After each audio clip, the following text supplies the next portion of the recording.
इंदौर में विभिन्न तरह से धोखाधड़ी की वारदातें सामने आ रही हैं। ऐसे ही एक मामले में पुलिस द्वारा इटारसी और छिंदवाड़ा से 2 युवकों को गिरफ्तार किया गया है, जो कि किराए पर वाहन लेने के बाद उन्हें फर्जी तरीके से दस्तावेज तैयार कर प्रदेश सहित अन्य राज्यों में बेचा जा रहा था।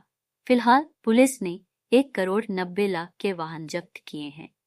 जब्त वाहन अलग-अलग राज्यों के लसूड़िया थाना क्षेत्र में माह मई में रोहित पिता नागराज यदुवंशी के द्वारा एक शिकायत करी गई थी, जिसमें उनके द्वारा बताया गया था कि वो गोविंद कार नाम से एजेंसी चलाते हैं और कार को रेंटल बेसिस पे देते हैं, जिसमें इस दौरान एक प्रतीक चौधरी करके जो व्यक्ति है उसने इनसे कुछ गाड़ियां ली थी किराए पर, और उसके बाद में कुछ किस्तें देने के कुछ इंस्टॉलमेंट्स देने के बाद में वो गाड़ियां लेकर के फरार हो गया और किसी भी प्रकार से कोई संपर्क नहीं कर रहा था। जब ये शिकायत प्राप्त हुई तो पुलिस ने इस पर काम किया और इसके बाद जो प्रतीक चौधरी है उसको ढूंढने का प्रयास किया। जब उसको ढूंढा गया तो ये मालूम पड़ा कि प्रतीक चौधरी एक और 2 लोग हैं, उनके साथ काम करके इस प्रकार से गैंग में काम करते हैं, और जितनी भी ये गाड़ियां किराए पे देने का व्यवसाय है उसमें ये गाड़ियां किराए पर लेते हैं और गाड़ियां ले करके किसी दूसरे व्यक्ति को बेच देते हैं। इस प्रकार से जब इनसे और पूछताछ करी गई तो इनके पास से कुल 7 वाहन इसी प्रकार से गायब किए हुए प्राप्त किए, जिसमें से 2 फॉर्च्यूनर वाहन हैं, 2 महिंद्रा थार वाहन है, एक ग्लेंजा है, एक स्विफ्ट कार है और एक बलिनो कार है।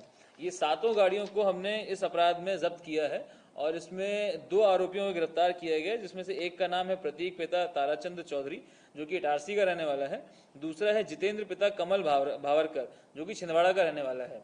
इनके साथ में एक और व्यक्ति है राजा डहरिया करके, जो इनके साथ इस काम में संलिप्त था। इनके द्वारा मोडस ऑपरेंडी ये था कि ये लोगों को बताया था कि कोल माइंस हैं छिंदवाड़ा में जहां पर गाड़ियों की आवश्यकता है, वहां पर गाड़ियां लगाने के लिए आप लोग को मौका दिया जा रहा है और आप लोग को कुछ मंथली बेसिस पे पेमेंट दिया जाएगा।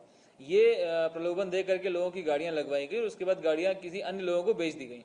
इस प्रकार से इनके द्वारा धोखाधड़ी करी गई थी और सभी गाड़ियों के फर्जी दस्तावेज तैयार किए गए और फर्जी दस्तावेज बना करके उनको बेचा गया था, इसलिए इसमें वैसी उल्लिखित धाराएं लगाई गई हैं।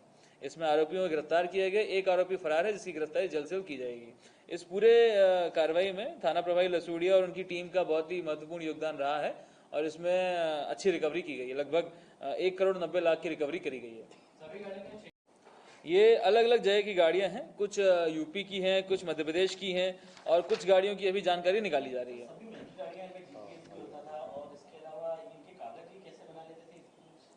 इनके द्वारा सभी गाड़ियों के दस्तावेज फर्जी रूप से बनाए गए हैं और सभी फर्जी दस्तावेजों की जांच की जा रही है। वो किस प्रकार से बनाए गए हैं, कौन कौन इसमें इन्वॉल्व है, अभी विवेचना के दौरान इसकी भी जानकारी निकाली जाएगी और उनके विरुद्ध भी वैधानिक कार्रवाई की जाएगी। तो इनका बैकग्राउंड क्या है? ये बेसिकली गाड़ियों को लेने देने का ही काम करते हैं, जो डीलरशिप्स होती हैं उस प्रकार का इनका काम है और गाड़ियों को किराए पे दे करके जो मंथली रेंट चलता है वो काम करते हैं। अभी जांच इसमें जारी है, अगर कुछ और गाड़ियों की जानकारी मिलेगी तो उनको भी इस अपराध में जब्त किया जाएगा।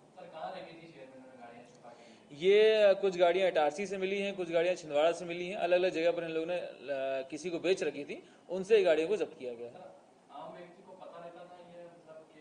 ये बात उनकी जानकारी में नहीं थी क्योंकि इन्होंने फर्जी दस्तावेज बना करके उसको बेचा था जिससे वो असल लग रहे थे। अभी सभी भूमिका की जांच की जा रही है, इसमें किसी ब्रोकर की या दलाल की भूमिका अगर समझ में आएगी तो उसके खिलाफ भी कार्रवाई की जाएगी।